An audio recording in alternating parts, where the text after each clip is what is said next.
నమస్తే అండి. అందరూ ఎలా ఉన్నారు? బాగున్నారా? నేనైతే చాలా చాలా బాగున్నాను.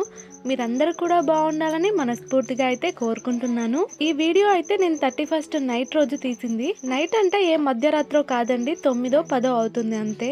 అయ్యో చెప్పనే లేదు కదా. Welcome to our channel Priyaraju heartful life. Video చూస్తున్న వాళ్ళకి వీడియో గనుక నచ్చితే తప్పకుండా ఒక లైక్ వేసుకోండి.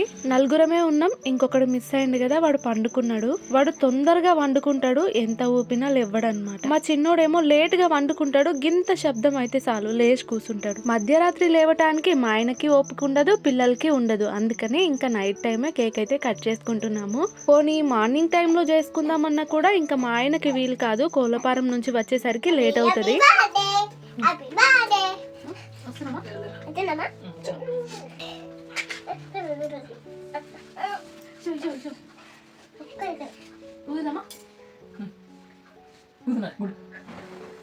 ఇంకా అడేం కనిపిస్తావు. హ్యాపీ న్యూ ఇయర్ చెప్పు. Happy happy new year. Happy new year. Happy new year.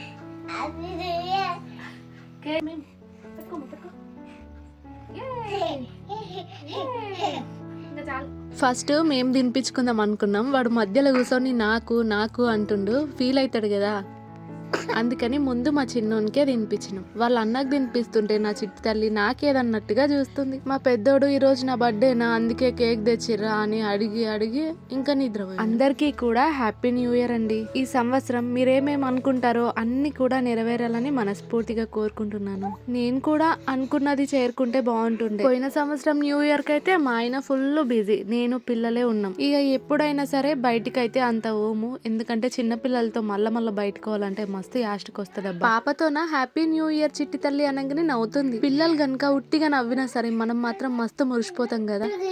Hi అందరికి, మమ్మల్ని సపోర్ట్ చేస్తున్న ప్రతి ఒక్కరికి కొత్త సంవత్సరం శుభాకాంక్షలు. మీరు సంతోషంగా ఉండి ఇలాగే మాకు సపోర్ట్ చేస్తూ మమ్మల్ని కూడా సంతోషంగా ఉండేలా చూస్తారని మనస్ఫూర్తిగా ప్రతి ఒక్కరికి కొత్త సంవత్సరం శుభాకాంక్షలు తెలియజేస్తున్నాను. Happy new year all. మరొకసారి అందరికి హ్యాపీ న్యూ ఇయర్. బాయ్. ఇది వచ్చేసి నెక్స్ట్ డే మార్నింగ్. ఎప్పుడైనా సరే నేను లేచిన తర్వాత కాసేపటికి పాప లేస్తుండే, కానీ ఈ రోజు మాత్రం పాప లేచి నన్ను లేపింది. పొద్దున్నే లేద్దామని అనుకున్నాను, మళ్ళీ లేస్తుందో లేవదో మా అమ్మ అనుకుందో ఏమో, తొందరగా లేపింది నన్ను. ముగ్గు వేసుకోవాలి కదా, వాకిట్లో కొంచెం తొందరగా కల్లాపి చల్లుకుంటే కొద్దిగైనా ఆరుతుంది, తొందరగా ముగ్గు వేసుకోవచ్చు. అందుకని అమ్మ అయితే ఇంకా లేవంగానే వాకిలు అయితే ఊడ్చేస్తుంది. నేనైతే చాలా అనుకున్నాను, కానీ అనుకున్నది ఏది జరగదు కదా. కరెక్ట్ గా నేను అనుకున్నది కూడా ఏది జరగలేదు. ఇక్కడైతే పేడతో పాటు కలర్ కూడా కలిపి చల్లిపిస్తున్నా, కొంచెం వాకిలి మంచిగా కనిపిస్తుంది కదా పచ్చగా. పేడ ఒక్కటే చల్లితే అంత పచ్చగా నిండుగా అయితే కనిపించదు అనమాట, అందుకే కాస్త కలర్ అయితే కలిపిచ్చిన. నేనైతే ఎక్కువగా బయటికి వెళ్ళను కాబట్టి పేడ తెచ్చుకునేది చాలా తక్కువ, కలరే ఎక్కువ చల్లుతూ ఉంటాను. ఇంకా అమ్మున్నప్పుడు అయితే మా అత్తమ్మ వాళ్ళ ఇంటి దగ్గర కానీ ఇక్కడ పక్కన వేరే వాళ్ళ ఇంటి దగ్గర కానీ వెళ్ళి తెస్తూ ఉంటది, కానీ నేనే ఇక పాప అయితే లేచే ఉండే కదా. నేనైతే ఇంట్లోకి పాపని పడుకొని వచ్చేసరికి అమ్మ అయితే బయట అలికేసింది, ఇంకా పొయ్యి కూడా అలుకుతుంది. ఇంకా నేను ముగ్గు అయితే పెట్టుకుంటా. ఎంత చిన్న ముగ్గు అయినా సరే నేను కలర్లు వేసేసరికి చాలా టైం పడుతుంది, అందుకని నేను ఉదయాన్నే స్టార్ట్ చేసుకుంటా. ఇంకా ఒకప్పుడు నేను ఒక్కదాన్నే ఉన్నప్పుడు అయితే ఒక సైడ్ వంట చేసుకుంటూ ఇంకో సైడ్ ముగ్గు వేసుకునేదాన్ని, ఎందుకంటే పిల్లలు ఆకలి అవుతున్నారు. ఏదైనా ముగ్గు వేద్దాం అనుకున్నప్పుడు నాకు మంచివి రావు కాబట్టి నేనైతే ముందు రోజే ఫోన్ లో చూసి పెట్టుకుంటా. అది నా మైండ్ లో గుర్తుందంటే గనుక ఓకే, లేకపోతే ఒక బుక్ పైన అయితే వేసుకుంటాను, లేకపోతే మర్చిపోతాను. వీడియో తీస్తూ ఉంటాను కాబట్టి మళ్ళీ ఫోన్ ఓపెన్ చేసి చూడలేను కదా, అందుకని బుక్ లో అయితే వేసుకుంటా. కాపీ కొడుతున్నావా అంటే గనుక ముగ్గులు కానీ వంటలు కానీ కాపీ కొట్టాల్సిందే, ఎందుకంటే ఆ రెండు మనకి రావు కదా. ముగ్గు ప్రతిసారి ఒకటి చిన్నగా ఒకటి పెద్దగా వంకలు టింకల్ గా వచ్చేది, కాకపోతే ఈసారి చాలా పర్ఫెక్ట్ గా వచ్చిందండి. తినగా వేము తీయనుండు అన్నట్టు చేయగా పనులు ఏవైనా సరే సులభంగా వచ్చేస్తాయి, ఇది మాత్రం నిజమే. పిల్లలు లేచేలోపు బయట పనంతా చేసేసుకున్నాం అనుకోండి, ఇంకా పిల్లలు లేచిన తర్వాత ఇల్లు తుడిచేసుకొని దీపం పెట్టేసుకోవచ్చు. 31st రోజే మా చిన్నోనికి అయితే కాలింది కదా, కొంచెం ఫీవర్ పట్టినట్టుగా ఉందన్నమాట. అందుకే ఇంకా పడుకున్నాడు. మా వాకిలి పెద్దగా ఉంది కదా, ముగ్గులు పెద్దగా వేస్తే చాలా మంచిగా కనిపిస్తుంది. కాకపోతే దాంతో పాటు మనకు ఓపిక కూడా ఉండాలి. మ్యారేజ్ అయిన తర్వాత ఒక్కసారి మాత్రం చాలా పెద్దగా వేశాను. ఇంకా తర్వాత పిల్లలు ఉన్నారు కాబట్టి ప్రతి సంవత్సరం నాకు తోచినట్టుగా చిన్నగానే వేసుకుంటా. అప్పుడు ఇంకా మాకు వాకిట్లో ఆ రేకులు అనేటివి లేకుండే, వాకిల్ అనేది ఇంకా పెద్దగా ఉండేది. నేను అప్పట్లో ఫేస్ చేసిన ఒక ప్రాబ్లం అయితే అస్సలు మర్చిపోలేనండి. నాకు కప్పలంటే చాలా భయం. మాకు రేకులు లేనప్పుడు, అంతేకాకుండా ఇంటికి మేము చిన్న తలుపు అయితే పెట్టుకుంటాం కదా, అది కూడా లేకుండే. అప్పుడు మా తలుపులేమో చాలా సందులు ఉంటాయి. వర్షాకాలము బాగా వానబడిపోయింది. మా వారేమో బయట మంచిగా హాయిగా వండుకున్నాడు మంచం వేసుకొని. అప్పుడు మా చిన్నోడు 2 months 3 months ఉండే. అంతే చిన్న చిన్నవి వాన కప్పలు ఉంటాయి చూడండి, దుంకుడు కప్పలు అంటాం. ఈ నుంచి 6 దాకా దుంకుతాయి. అవైతే ఫుల్ గా వచ్చేసిన ఇంట్లోకి. ఇక నేను మొత్తం కరెంటు కూడా లేదు, మొత్తం మంచం మీద కూర్చొనే ఉన్నాం. ఇక అసలు నిద్రనే పోలే ఆ కప్పల భయానికి. మా పెద్దోన్నేమో ఉయ్యాలలో వండబెట్టి ఇంకా జాలైతే మూసేసిన. ఆ రోజు మాత్రం నేను ఎప్పటికీ మర్చిపోలేనండి బాబు. ఇంటి ముందు కల్లాపి జల్లుకొని ముగ్గులు పెట్టుకుంటే అసలు ఎంత అందంగా ఉంటది కదా. పొయ్యినైతే మేము ఎక్కువగా నీళ్ళు కాగబెట్టుకోనికనే ఉపయోగించుకుంటాం. అయినా సరే అలుకుకొని మంచిగా ఉండాలనుకుంటా. చూడురి, ఉట్టి పొయ్యికి ఇప్పుడు అలికి ముగ్గు పెట్టుకున్న దానికి ఎంత తేడా ఉంది, ఎంత మంచిగా కనిపిస్తుంది. ఇంకా ఈడ్పులు కూడా అమ్మ అయితే అలికింది కదా, అక్కడ కూడా ముగ్గు అయితే వేసేసుకుంటున్నాను. నాకు పెళ్ళైన కొత్తలో అయితే అసలు ఈ పనులు ఏవి రావండి. ముగ్గు అంటే ఏదో ఫోన్ లో చూసుకుంటా డిజైన్ వేసేటోళ్ళే మేము, అంతే. ఈ ఇడుపులను అలకటము, ముగ్గేయటము ఇదంతా కూడా నాకంటూ ఒక ఇల్లు ఏర్పడిన తర్వాతనే అలవాటు చేసుకున్నాను. ఎవరి హెల్ప్ లేకపోయినా మన ఇంటిని మనమే చూసుకోవాలి కదా. కొన్నిసార్లు సాంపిడ్ జల్లనికే కూడా రాక అష్ట కష్టాలు పడుతుంది. పెళ్ళైన తర్వాత కొన్ని సంవత్సరాలు బాధపడ్డా సరే, కానీ ఇప్పుడు మాత్రం అన్ని కూడా కొంచెం నాకు తెలిసినంతలో పర్ఫెక్ట్ గా అయితే చేసుకోగలుగుతున్నా. అమ్మ అయితే గిన్నెలు తోముతుంది. అసలు వాతావరణం ఎంత చల్లగా ఉందో, చుట్టుపక్కల మొత్తం మంచే ఉంది. ఆ మంచు మొత్తం భూమికి ఆనుతున్నట్టుగా ఉంది, ఆకాశం నుంచి భూమికి ఆనుతున్నట్టుగా ఉంది. ఉదయం 5 గంటలకు లేచినాం అనుకోండి, మంచు అంత కనిపించదు. కొంచెం కొంచెం టైం పెరుగుతున్న కొద్దీ 7, 8 అయ్యేసరికి ఇక మన ఇంటి వరకు వచ్చేస్తుంది ఆ మంచు. ఇంకా ముగ్గులు పెట్టుకోవటం అయితే అయిపోయింది. కలర్స్ అయితే వేస్తున్నాను. ఈ కలర్స్ అన్ని కూడా పోయిన సంవత్సరంవే. ఒక రెడ్ కలర్, ఎల్లో కలర్ మాత్రం నిన్న తీసుకున్నాను అంతే. పింక్ కలర్ వేద్దాం అనుకున్నాను, అయితే పింక్ లేదు. అందుకే ఇంకా రెడ్ కలర్ అయితే వేసేస్తున్నాను కమలం పువ్వులకి. అలాగే రెడ్ కలర్ అయితే చాలా ఉంది కాబట్టి అన్నిటికీ సరిపోతుంది. 2025లో నేను అనుకున్నది సాధించానో లేదో పక్కన పెడితే చాలా మంది ప్రేమను పొందానండి. మీ అందరి ప్రేమ, మీ అందరి కామెంట్స్ చూస్తే అసలు ఎంత హ్యాపీగా అనిపిస్తుందో నేను మాటల్లో చెప్పలేను. ఇప్పుడున్న జనరేషన్ లో ఒక్కరు కష్టపడితే ఇల్లు గడవటం అనేది చాలా కష్టం. కానీ చాలా మంది ఆడవాళ్ళకి పిల్లలు ఉండటం వల్ల ఏ వర్క్ చేసుకోలేక, ఏం చేయలేక ఇంట్లోనే ఉండాల్సి వస్తుంది. ఒకప్పుడు 15,000 తోనే మా ఇల్లు ఎట్లా గడిచిందో ఇప్పుడు ఎలా గడుస్తుందో నేను ఊహించుకోగలను. ఏదైనా కష్టపడితేనే వస్తుంది అనేది నాకు చాలా అర్థమైంది. నాకు పెళ్ళవక ముందు నిజంగా చెప్తున్నా, నాకు అసలు మనీ వాల్యూనే తెలియదు. పెళ్ళైన తర్వాత నా కుటుంబాన్ని నేను రన్ చేసుకుంటున్నప్పుడు తెలుస్తుంది దాని వాల్యూ. మా ఇంట్లో నాకు ఒక బిరుదు ఉండేది, ఏంటో తెలుసా, మగరాయుడు అని. అంటే తిన్న ప్లేట్ కూడా తీసేదాన్ని కాదు, కడిగేదాన్ని కాదు. తిన్నామా, చేతి కడుక్కొని వెళ్ళిపోయామా అంతే. నేను ఎప్పుడో ఒకసారి ఇంట్లో గనక పనులు చేసుకున్నాను అనుకోండి, అందరు షాక్ అవుతుండే, నా మీద సెటర్లు వేస్తుండే. అంటే ఏ ఊరు కాలిపోయింది, ఈ రోజు నువ్వు పని చేస్తున్నావు, ఎన్నో వర్షం పడుతుంది, ఈ రోజు నువ్వు పని చేస్తున్నావు, ఇట్లా చాలా సెటైర్లు వేస్తుండే. 8-9 గంటలకు లేచినా ఎవ్వరు అడిగేటోళ్ళు. కానీ ఇప్పుడు చూడురి, పొద్దుగాల లేవాలి, ఇంట్లో పనులు చేసుకోవాలి, పిల్లల్ని చూసుకోవాలి, వంట చేసుకోవాలి, అసలు ఎన్ని పనులు ఉంటాయి కదా. మ్యారేజ్ లైఫ్ అనేది నిజంగా అంత ఈజీ కాదబ్బా. నేను చాలా డిఫరెంట్ గా పెరిగాను, డిఫరెంట్ గా బతుకుతున్నాను. అయినా నాకు ఇది బాగా నచ్చింది. పెళ్ళైన తర్వాత ప్రతి ఆడపిల్ల లైఫ్ కూడా ఇంతేనేమో, ఇలాగే ఉండాలి కూడా. ముగ్గంతా వేసేసుకున్న తర్వాత ఫినిషింగ్ అయితే పైన ముగ్గులాగా వేస్తున్నాను. ఇలా వేసినామంటే ముగ్గుకి మస్తు కలర్ కొడుతుంది. మనం ఎంత చిన్న ముగ్గు వేసుకొని కలర్లు వేసినా సరే, లాస్ట్ కి ఇలా ముగ్గుతోని పైన వేసినాం అనుకోండి, ఇంకా అది సూపరే. వాకిట్లోనే కాకుండా తులసమ్మ దగ్గర కూడా చిన్న ముగ్గు అయితే పెట్టుకొని కలర్స్ అయితే వేస్తున్నాను. అయినా అప్పటికే నాకు చాలా బాడీ పెయిన్స్ గా అనిపించిందండి. మీరు తిడతారేమో చెప్తే. చేయక పని చేస్తున్నాను కదా, అంటే ముగ్గు వేయటం, లేవటం, కూర్చోవటం అదంతా చేస్తున్నాను కదా, అందుకే కాళ్ళు నొప్పులు అయినట్టుగా అనిపించింది. లేవటానికి, కూర్చోటానికి కూడా ఇబ్బందిగా అనిపించింది అబ్బా నాకు. మీరేమో అంత ఇబ్బందిగా అనిపించినప్పుడు చేయటం అవసరమా అంటారు, నాకు తెలుసు. మా వాళ్ళేమో చేస్తూ పోతే అలవాటు అవుతుంది అంటారు. చేయక చేస్తున్నావు కదా, ఇట్లనే అనిపిస్తుంది, చేస్తూ పోతే అలవాటు అవుతుందిలే అంటారు.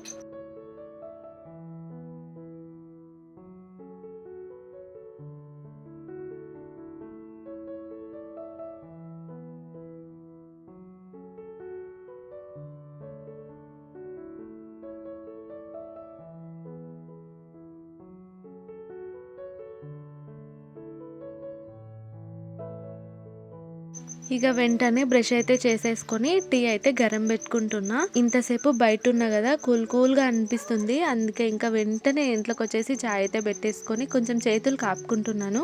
మనకు మంట అందుబాటులో లేదు కాబట్టి ఇంకా సిలిండర్ మీదనే ఇట్లా చేతులు అయితే కాపుకుంటున్నా. మంచు అయితే ఇంకా దగ్గరికి వచ్చింది. చూడటానికి వాతావరణం అసలు భలేగా ఉంది. ఈ టైంలో పక్కన అక్కడ సైడ్ ఏం పోతున్నాయి అనేది కూడా కనిపించదన్నమాట. రోడ్ల మీద పోయేటోళ్ళకైతే మస్తు ఇబ్బంది. ఇక్కడ ఇంకా నయం, రోడ్ల మీద అయితే మంచు లేదు. ఇంకా లోపల సైడ్ అయితే ఉండొచ్చు నాకు తెలిసి. వాతావరణం అసలు ఎంత బాగుంది కదా, ఆకాశం వచ్చి భూమిని తాకినట్టుగా అనిపిస్తుంది ఈ మంచుని చూస్తూ. మా చిన్నోడు డైలీ తొందరగా లేస్తాడు, కానీ ఈ రోజు ఇంకా లేవలేదు. చెప్పాను కదా, కాస్త ఫీవర్ పట్టినట్టుగా అయిందనమాట నైట్ టైము. అందుకే ఇంకా పడుకున్నాడు. ఇంకా వాడి ఇష్టం, వాళ్ళు లేచినప్పుడే లేవన్లే అన్నట్టు నేను కూడా లేపలేదు. వాళ్ళు లేస్తే తొందరగా ఇల్లు తుడిచేసుకొని దీపం అయితే పెట్టుకోవచ్చు. ఇంకా వాళ్ళు లేచే వరకు 8 అయింది అనుకుంటా. ఇంకా 8కి అయితే అమ్మ ఇల్లు అయితే తుడుచుకొస్తుంది. అసలుకైతే ఇల్లు కడుగుదాం అనుకున్నాం కానీ ముగ్గు పోద్ది కదా మళ్ళీ, అందుకే ఇంకా ఇల్లు అయితే తుడుచుకొస్తున్నాను. సారీ, తుడుస్తుంది. లోపటిల్లు ఇంకా బయటిల్లు మొత్తం కూడా తుడిచేయాలన్నమాట. ముందైతే సర్ఫ్ నీళ్ళు చల్లుతుంది. పిల్లలు అవి ఇవి తింటూ వేస్తూ ఉంటారు కదా, ఈగలు ఆలుతుంటాయి. ఈ సంవత్సరం మీరు ఏమేం గోల్స్ పెట్టుకున్నారు, అంటే ఏం చేయాలనుకుంటున్నారు? కొంతమంది నేను టైలరింగ్ చేస్తే గానీ, లేకుంటే ఏవైనా రెడీ చేస్తే కానీ బిజినెస్ చేయొచ్చు కదా అంటున్నారు. 3 పిల్లల్ని చూసుకొని, ఇంటిని చూసుకొని నాకు యూట్యూబ్ రన్ చేసుకుంటే చాలు. ఇంకా బిజినెస్ అంటారా, పిల్లలు పెద్దగా అయినాక చూద్దాం. వాళ్ళని చూసుకుంటూ చేయటం అనేది చాలా కష్టం. నాకు తెలిసి ఇప్పటికే నాకు రెస్ట్ లేదు అన్న ఫీలింగ్ లో ఉన్నాను నేను. అలాంటిది అవన్నీ పెట్టుకున్నానంటే ఇంకా రెస్ట్లెస్ అయిపోతా. చూద్దాం, మన రాత బాగుంటే ముందు ముందు ఏం రాసి పెట్టుంటే అట్లే జరుగుతుంది. ఇంతకీ మీరేమనుకుంటున్నారు? నేనైతే యూట్యూబ్ కోసం చాలా కష్టపడుతున్నాను, కానీ నేను అనుకున్న స్థాయికి అయితే ఇంకా చేరుకోలేదు.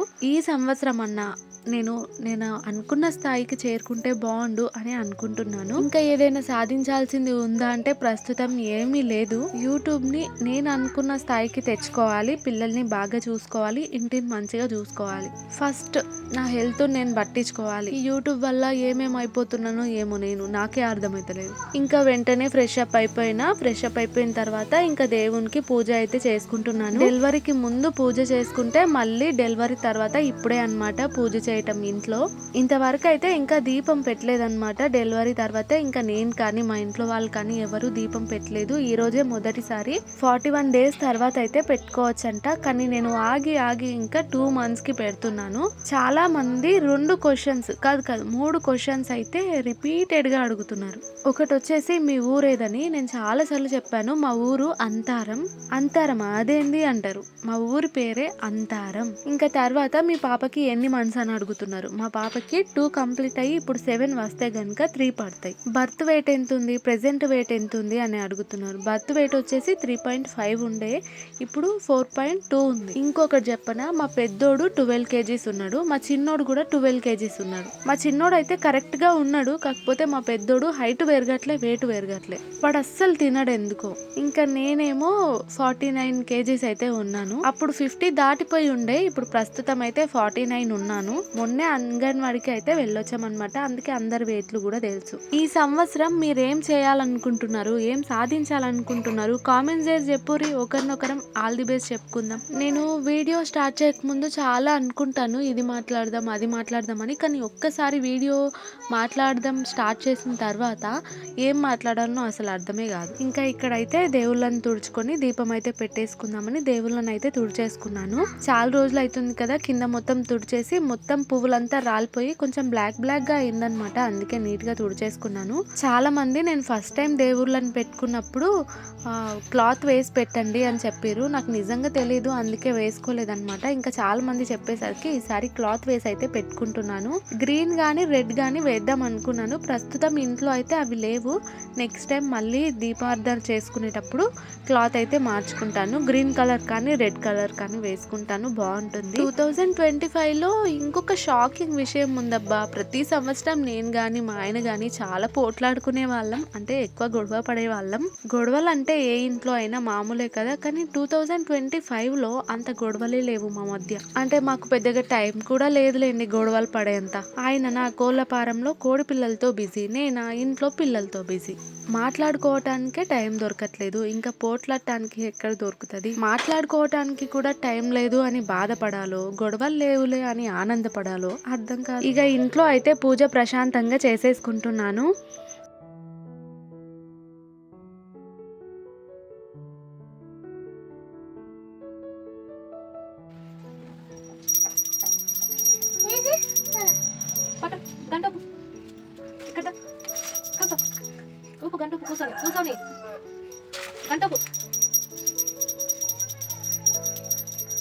మా చిన్నోనికి దేవుని కాడ అవి ఇవి పనులు చేయాలంటే చాలా ఇష్టం అనమాట. అందుకే పిలుస్తూ ఉంటాను వాడిని కూడా.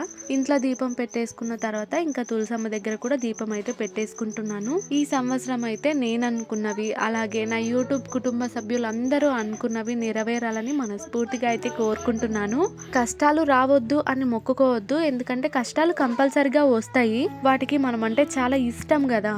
కాబట్టి ఎన్ని కష్టాలు వచ్చినా సరే ఎదుర్కొనే ధైర్యం ఇస్తే చాలు ఆ దేవుడు.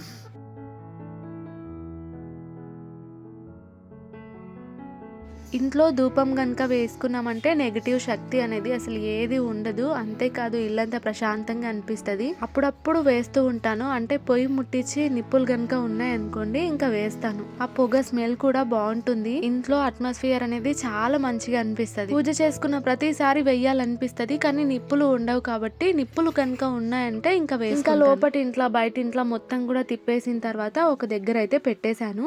కాసేపు పొగ ఇంకా అట్లనే ఇంట్లో నిండుకుంటది. ఇంకా ఇక్కడైతే దేవునికి ప్రసాదం పెట్టడానికి సిరాపురి అయితే చేస్తున్నాను. లేట్ అయిపోయింది. ఇంకా మధ్య మధ్యలో పాప దగ్గరికి వెళ్ళి వస్తూ ఉన్నాను కదా, దీపం మళ్ళీ లేట్ అయిపోతుంది అనేసి ముందుగా అయితే దీపం పెట్టేశాను. ఇంకా తర్వాత ప్రసాదం చేసుకుంటున్నా. నేను ఎన్నెన్నో అనుకుంటాను, కానీ అందులో ఏ ఒక్కటి సరిగ్గా జరగదు. ఇప్పుడు కూడా వైటి విషయంలో కొన్నిసార్లు అయితే చాలా బాధ అనిపిస్తుంది. ఈ సంవత్సరం అన్నా కొంచెం మంచిగా ఉంటే బాగుంటుండే అని కోరుకుంటున్నాను. నేను దీనికోసం ఎంత కష్టపడతాను అనేది నాకే తెలుసు. పిల్లలకి ఇద్దరికి కూడా అమ్మ అయితే స్నానం చేపించేసింది. ఇంకా వాళ్ళు ముద్దుగా కూర్చొని మంచిగా తింటున్నారు బుద్ధిమంతులు లెక్క. ఇద్దరు కూడా అన్నదమ్ములు సేమ్ వేసుకున్నారు. ఇంకా సీరాపురి కూడా అయిపోయింది అనమాట. ఇంకా దేవునికి ప్రసాదం అయితే పెడుతున్నాను. కొంతమంది అన్నారు దేవునికి ప్రసాదం ముందు పెట్టమ్మా అని. అంటే ఇలా దేవుని మందిరం చేసుకున్నప్పుడు దేవునికి ప్రసాదం పెట్టడానికి సపరేట్ గా అయితే ఇస్తారు కదా, అక్కడే కదా పెడతాము. అంటే అది ముందు పెట్టినట్టు అవ్వదా? బయట తులసమ్మ దగ్గర కూడా నైవేద్యం అయితే పెట్టాను. కాసేపటికే ఇంకా మా చిన్నోడు తెచ్చుకుంటుండు నేను తింటా అని. మా చిట్టి తల్లి కూడా స్నానం చేసి రెడీ అయిపోయింది, పడుకొని లేచింది కూడా. ఓకే అండి, వీడియో గనుక నచ్చితే తప్పకుండా లైక్ ఇవ్వండి. ఈ సంవత్సరం మీకు మాకు అందరికీ బాగుండాలి, అనుకున్నది నెరవేరాలి. ఉంటానండోయ్, ధన్యవాదాలు.